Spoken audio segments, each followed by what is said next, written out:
U.S. intelligence officials warned on May 14 that Venezuela is descending into economic and political chaos that is likely to end in street violence, military suppression of citizens' rights, and a possible coup to remove President Nicolás Maduro. How much of that reflects CIA interventions to keep the crisis somewhat under control is an open question. But one of those anonymous intelligence officials told the Wall Street Journal that, "Our goal is to mitigate the crisis that they're experiencing. It's in the United States' interest that Venezuela not bottom out." If past experience serves as a guide for the future, the CIA could instigate such a coup before the country collapses altogether and reverts to a 19th-century banana republic. The difference is that, instead of bananas, Venezuela has oil, a lot of oil, more proven reserves than any country on the planet, and 8 times that of the United States. Already Venezuela's oil production is shrinking and will likely continue to do so, exacerbating the economic crisis and growing the concerns of U.S. officials about further disruptions in the flow of oil from the country. 2 of the world's largest oil service companies, Halliburton and Schlumberger, are owed millions from Venezuela's bankrupt government and hence have announced plans to cut back production.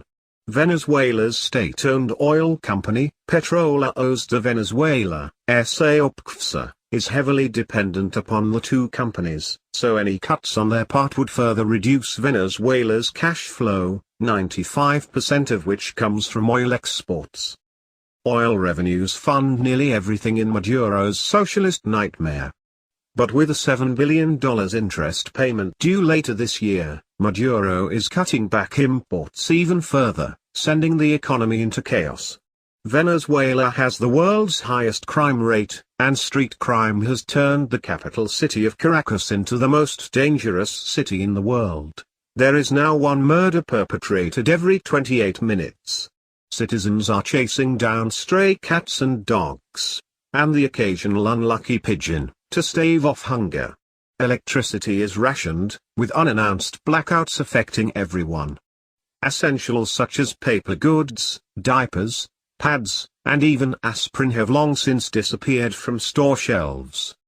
The horrendous state of the socialized medical services industry, if one can still call it that, has even drawn the attention of the left-liberal New York Times, which featured on Sunday 7 pages outlining its disastrous collapse along with a dozen heart-rending and infuriating full-color pictures of the end product of socialism, patients bleeding on the floors of hospitals and infants dying because of lack of care, medicine, or even physicians.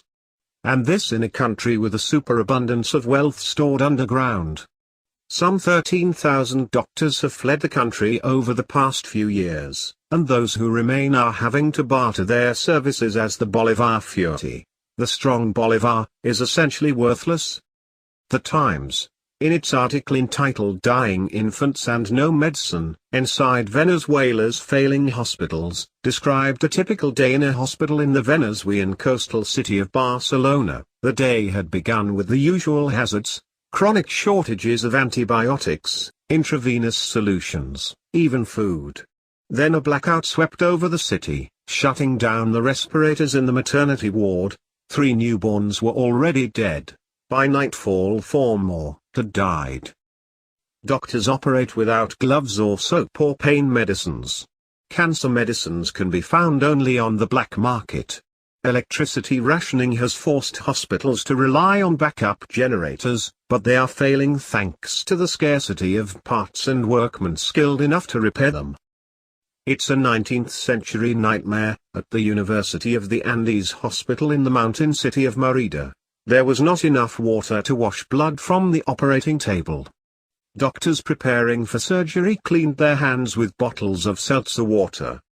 "It is like something from the 19th century," said Dr. Christian Pino, a surgeon at the hospital. The death rate among newborns and their mothers has escalated to mind-numbing levels. The rate of death among babies under a month-old increased more than 100-fold in public hospitals run by the government's health ministry. The rate of death among new mothers in those hospitals increased by almost 5 times in the same period. continued the Times. In the Caribbean port town of Barcelona, 2 premature infants died recently on the way to the main public clinic because the ambulance had no oxygen tanks. The hospital has no fully functioning X-ray or kidney dialysis machines because they broke long ago. And because there are no open beds, some patients lie on the floor in pools of their own blood. It is a battlefield clinic in a country where there is no war. Yes, there is a war. It's between totalitarianism and freedom. When Maduro was offered medical assistance from outside the country, he turned it down flat, claiming that it was a conspiracy to privatize his medical service division. He then claimed, in a staggering display of deceit, that Venezuela's healthcare system was the best in the world. I doubt that anywhere in the world, except in Cuba, there exists a better health system than this one. Whether Maduro is removed by recall, by a CIA-managed coup, or by assassination, the economy will remain in tatters. Apocalyptic writers such as James Wesley Rawls, The Patriots series, or William R. Fustian, 1 Second After, need look no further than the economic and political collapse now taking place in Venezuela for inspiration for their next novels. This is how socialism ends, not with a bang but with the whimper of patients in government-run hospitals dying for lack